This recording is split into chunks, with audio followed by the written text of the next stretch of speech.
So I want to jump right in. I want to talk about what today's episode is all about. This is the first ever Dr. Krol PT and Fitness podcast. And I kind of want to jump right into it before the intro. I want to give you guys a little taste, a little teaser of what we're going to be talking about today. This is the Rehab podcast. So Mondays are going to be Rehab, Tuesdays are going to be Fitness, at least that's the plan. But this isn't just for the rehab people. A lot of my colleagues can listen to this and hear this on a different level, but the patients out there, I want you guys to get sort of a sense of what goes on in the PT world, what I think we need to do to change it, and how to make it better for all of you. So not only is this for my colleagues in rehab, but this is also for the patients. I want to start by saying in the Western New York area, there are great PTs out there. There's great PTs all over the world. But I live in the Western New York area, I practice in the Western New York area, and there are so many great PTs out there. But unfortunately, a great majority of the PT that we see, the physical therapy that we see, is mediocre or below. That's just the reality of it. That's not my opinion, that's just the facts from what I hear from people out there, my patients, just people I run into all the time that tell me all the time, oh, I went to PT and I just stretched in the corner, I did this, I did that. And it's just the same mediocre garbage that we can do a lot better than. So, unfortunately, my colleagues don't see this as a problem. I know so many people that defend it and say, well, this is just how it is, or they wouldn't come back if it wasn't any good. And they just don't even see that, okay, we're doing a bad job, we're doing a mediocre job at best, and that needs to change. I get into so many arguments with people, I get into so many discussions, people come at me all the time saying, well, you know, you can't say that, we're doing good work, and this is the insurance company's fault. It's all garbage. And we can no longer devalue our product, our physical therapy product. You know, we try to talk about, come see PT first, come do this first, you know, it'd be cheaper if we saw PT. But unfortunately, when we practice at this level down here, we've devalued the product so much that nobody thinks it's valuable. The customer doesn't think it's valuable. The patient, I mean, let's be honest, it is a business. So the customer doesn't think it's valuable. The people in biomedical don't think it's valuable. I have physicians that just hand out exercise programs. Here, do this. And I look at the exercise program. It's garbage. It's not good at all. But that's how little they think of PT. And this is people in the biomedical field along with us. They don't think it's very valuable, so they just hand out their own exercise programs. We have people in insurance that they keep lowering our reimbursement over and over and over again. Why? Because it's not a valuable product. We've devalued it so much that we have no leg to stand on to ask for more money. Also, past the biomedical field, it's devalued. I've run into many personal trainers who have said, oh yeah, I do the same thing that a PT does. They don't have a biomedical license, they don't have a degree, but they say they do the same thing that we do. And why can they get away with saying that? Because we have devalued our product so much. The big thing I want to stop with before we go to the intro is I want all of you in the profession, my colleagues, the people I graduated with, the people that came ahead of me, the people that are coming behind me, other business owners like myself, stop defending mediocrity in our profession. Stop justifying low-level quality of care. We have to handle this as a problem, because if we don't, we're not going to have a profession. So, we're going to hit the intro in 3, 2, 1. Don't go anywhere.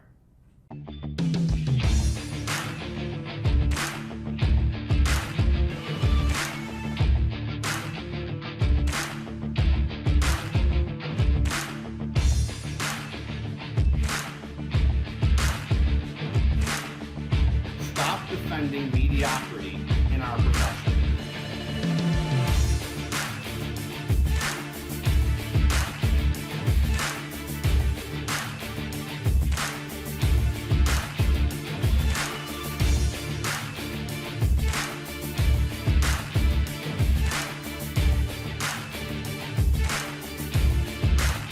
Welcome back. Thank you very much for joining me on the first ever Dr. Krol PT and Fitness podcast.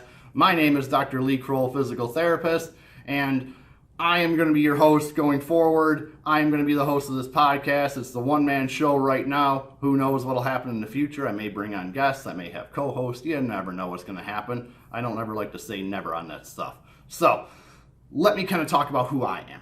So my background is currently a New York State licensed physical therapist practicing out of North Tonawanda, New York. I also do a little bit of travel work and a little bit of per diem inpatient work as well to keep myself well-rounded.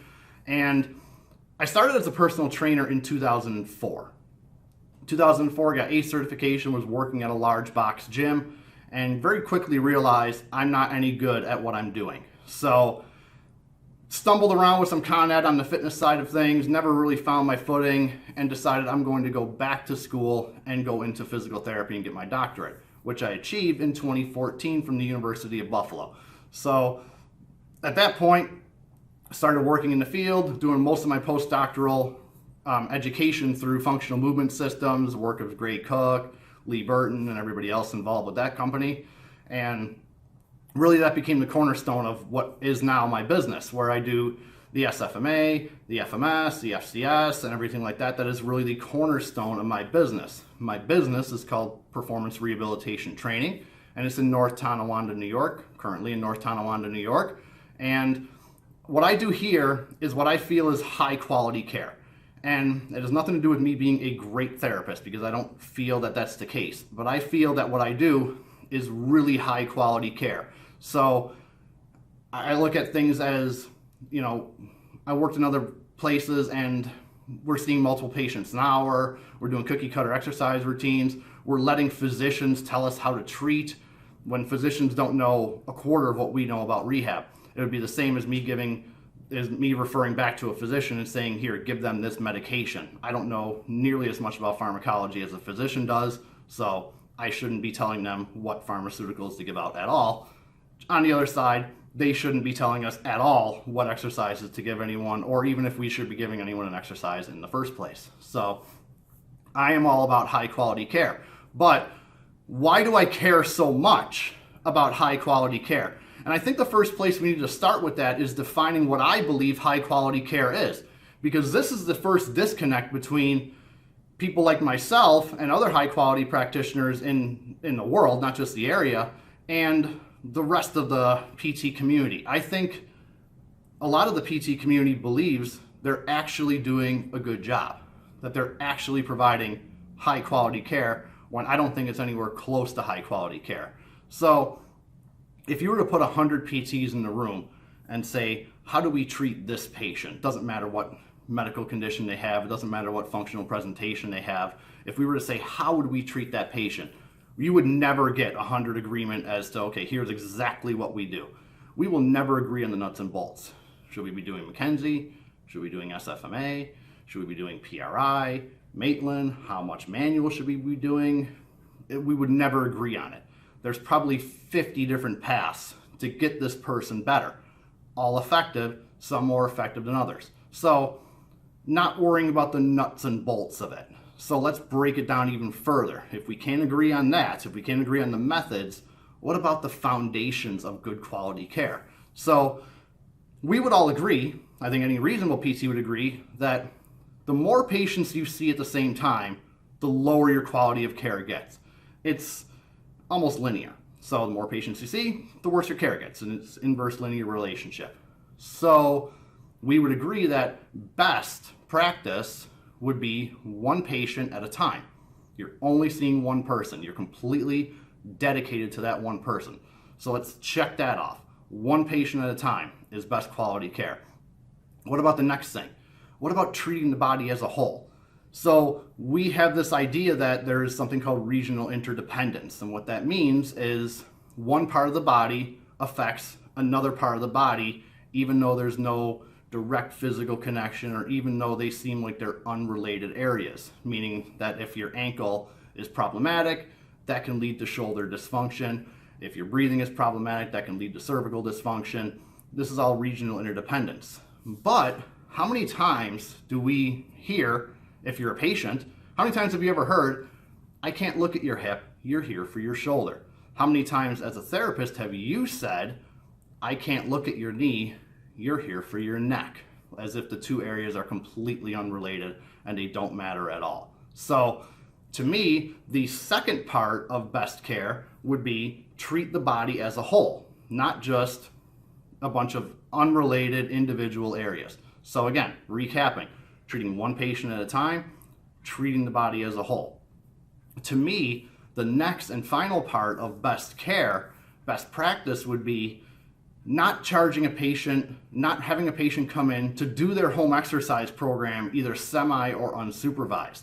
I mean, if you think of HEP, the first letter is home, H, home.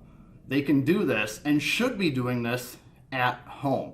They don't need to come in the clinic to do the exercise set verbatim. You can review the exercise set to make sure they're doing it fine, but why are we charging people money, and why are we billing an insurance company, which I feel is insurance fraud? Why are we billing an insurance company to have people do their home exercise program in the clinic? That doesn't make any sense to me. So to me, the three foundations of best practice are one patient at a time, treating the body as a whole, and then not charging people, not having people come in just to do their home exercise program.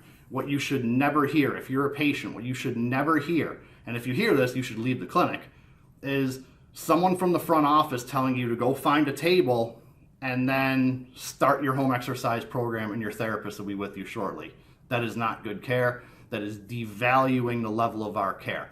So these are the three things I found in my practice on, and I don't waver from those foundations, those three things. Anything that gets in the way of me doing those three things, I don't do it. So I have nothing against taking insurance, but unfortunately, insurance gets in the way of doing those things. I can get denied a payment for working on someone's knee when their chief complaint is shoulder pain, even though I can justify that their hip dysfunction, their knee dysfunction, their ankle dysfunction is causing their shoulder to do an extraneous amount of work. That won't matter. They're here for their shoulder. Why are you working on their knee? You can get denied. So that would be in the back of my head as a therapist and as a business owner. Well, maybe I shouldn't do that. So I don't take insurance. Anything that gets in the way of those three foundations that I just listed, I don't do it. So there's a public perception of PT, and it's largely correct. And it's that we don't do a good job. I hear this all the time. I hear it when I'm out and about. People that, when they find out I'm a PT, we talk about it a little bit. And I hear the same things from the general public all the time. And it's not that they're wrong, because I know therapists that do these things. I know. Yeah, every time I go there, I just go on this new step thing for 10 minutes. And I always get electric stim. I always get a hot pack at the end. And I see the therapist for maybe 5 to 10 minutes. Unfortunately, I can't argue with these people. It's true. All I can tell them is there is a percentage of us, myself included, that don't treat that way. And you try to turn the ship a little bit, but overwhelmingly, they're right. You get the same type of mill and cookie cutter care from a lot of different places. And the same complaints I hear all the time, cookie cutter exercises, multiple patients at the same time. The PT was seeing 3 other people, and they just sort of worked on my neck and stretched me out, or pressed on my back, or did this or that. It's very what I call shotgun manual therapy. It's just, hey, they have cervical dysfunction. Let me do every cervical mobilization I can think of. Let me dig into those upper trafts because someone told me that was a good thing to do. And it's just shotgun manual therapy. It's not targeted. You haven't checked or rechecked to make sure that this manual therapy actually makes the person better and is a good use of your time.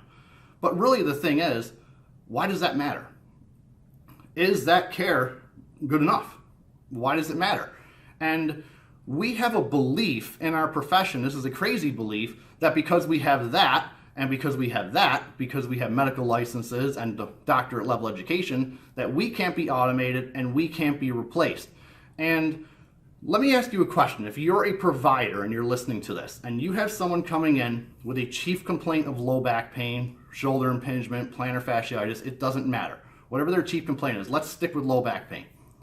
Do you already know, and again, be honest with yourself, do you already know what 3 or 4 exercises you're going to give that patient? Do you already know?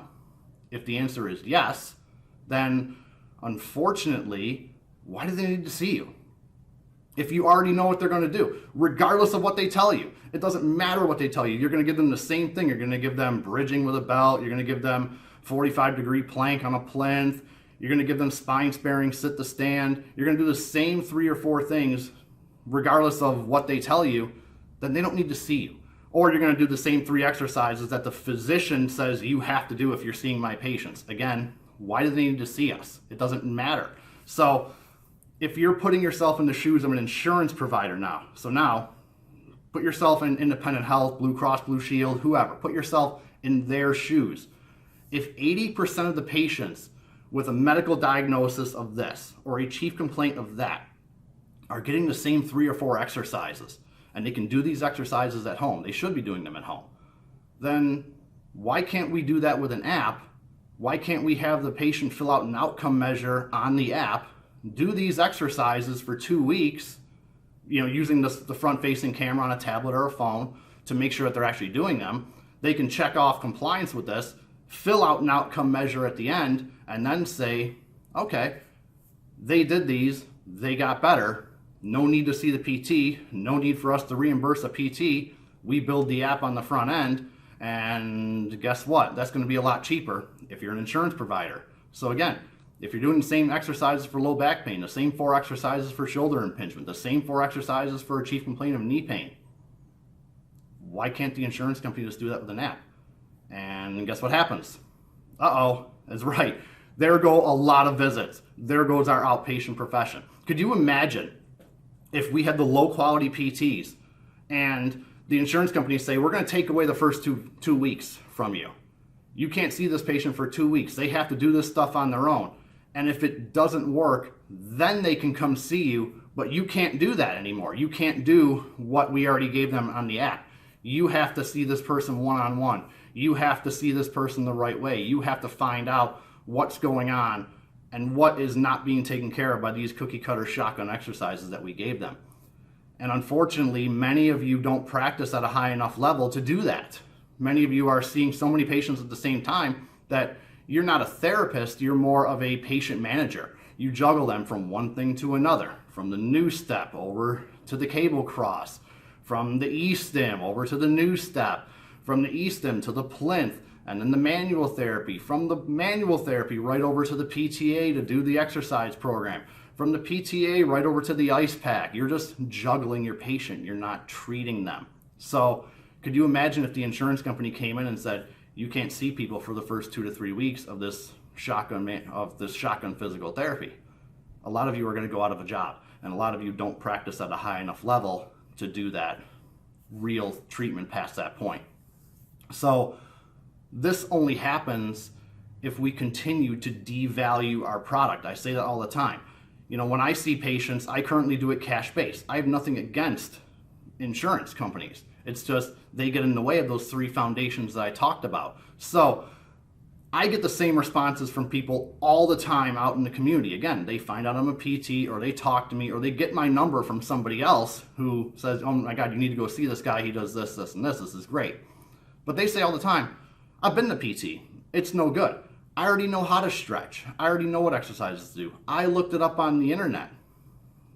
I can't argue with them. That's what they get at a majority of PT places that they go to, especially in the area that I'm from. But when people come in, overwhelmingly, 98+% are shocked to find out what I do. They're seen one-on-one every time. They're seen less often. They're seen less frequently. One of the things that really shocks people is when they come in for their initial visit, I get them feeling better, I get them moving better, I get them in a better condition, and I tell them, here's your 2 or 3 exercises that we know work because I did a check and recheck in the clinic, instead of just, here's the exercises I pulled out of the drawer, let's give this a shot and see what happens. I say, we know these work, we know these help, we know they don't cause you a problem, go chew on this for 2 weeks. Give me a call if there's a problem, but let's see you in 2 weeks and let's see how you're doing. And people are shocked because they're like, I thought I had to see you 2 to 3 times a week, and I don't run that way. So unfortunately, a lot of people get scared off when they hear that I don't take insurance and I'm a cash-based clinician, and what a majority of them find out that it's actually cheaper in both money and time spent to come see me cash based, because I'm usually only going to see them 3 or 4 times at most. Sometimes it's only 2 or 3. So, and this is over the course of several weeks, so 6 to 8 weeks. I see them 2 or 3 times. So they save a lot of time. They don't have to drive back and forth to the clinic twice a week. And again, they're not paying a $25, $30, $45 copay or paying the entire bundle against a deductible. They actually end up spending a lot less money coming to see me and most other cash-based PTs. It operates much in the same way. So I'm talking about high quality of care. And what I don't want anyone to get confused with is saying, oh, Dr. Krol thinks he's the best PT in the world. And that is not the case. I'm not the best PT in the world. I'm not the best PT in Western New York. In fact, I don't even think I'm close. People would argue with me when they come into my clinic and they get better, but I'm not. I just treat at a higher level. I put myself in a position to succeed. I can name off the top of my head 4 or 5 therapists right now that are better than me. They're better than me. There's no doubt about it. They know more, they have more experience, but they choose to practice down here. They choose to see 4 patients an hour. They choose to work at a place that doesn't allow them to do the job they're supposed to be doing.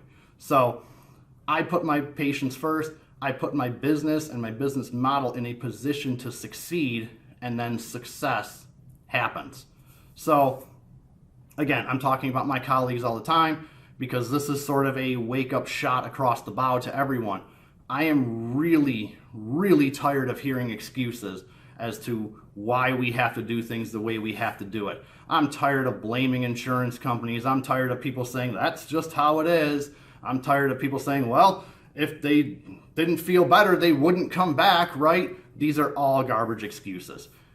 We blame insurance companies all the time. They don't pay us enough. Well, if we don't do good work, what ground do we have to stand on to say, you need to pay us more?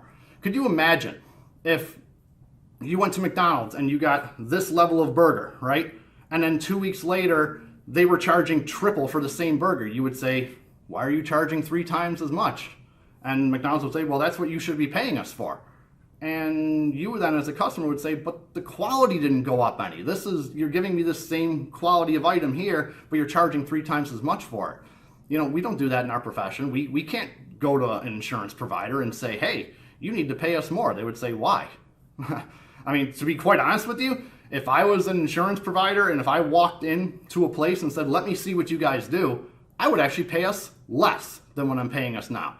I mean, I don't think we're worth what we're getting from the insurance providers when we see 4 patients an hour, when we do pre-scripted cookie cutter exercise programs, when we operate like a mill. I don't think we're worth the money that we get even now, even though in Western New York, it's some of the lowest in the nation. So, you know, people say all the time, oh, you want our profession to die. You hate our profession. You're being negative. You're being nasty. And I always tell people, I love this profession. And the reason I'm doing this, the reason I'm saying this is because I love this profession. I have enough respect for all of you doing this job to say we can do better. I have enough respect for us to say, I'm going to give constructive criticism. This is what we should be doing and why. And I do that because it's a sign of respect. Criticism, constructive criticism, is often a sign of respect. When you think someone can do better, you tell them, look, you can do better. If I didn't think we could do better as a profession, I wouldn't even be doing this. I'd be working at a 4-patient-an-hour clinic. I'd be getting my X amount of money to do whatever. I'd just be going through the motions and then finishing out my day. But I know we can do better. And the future of our profession depends on it. We have to start thinking about things in a different mindset. We have to start getting it right and structuring our business in a way that does not rely on volume. If the government shutdown during the pandemic has showed us anything, it's that, you know, a volume-based approach is severely flawed. It can be shut down by the government when you can't have enough people in the room to keep your business open. But, you know, when people blame insurance companies and I see that they have, you know, a 7,000 square foot space and they have all this fancy equipment, and I'm like, but you know you can only get $45 for a 3-unit reimbursement. Why did you get this massive space? You can't pay for it with that reimbursement without seeing more volume and devaluing your product, devaluing our product, because we're all lumped in this together as therapists. So I know we can get it right, and we need to take back control of our profession and do the type of work that the public will gladly pay for. That's really the key there. We have to do the type of work that the public will pay for. We need to work at a level that justifies our cries for greater reimbursement. We need to work and operate at a level that justifies us going on LinkedIn and Facebook and Instagram and saying hashtag PT first.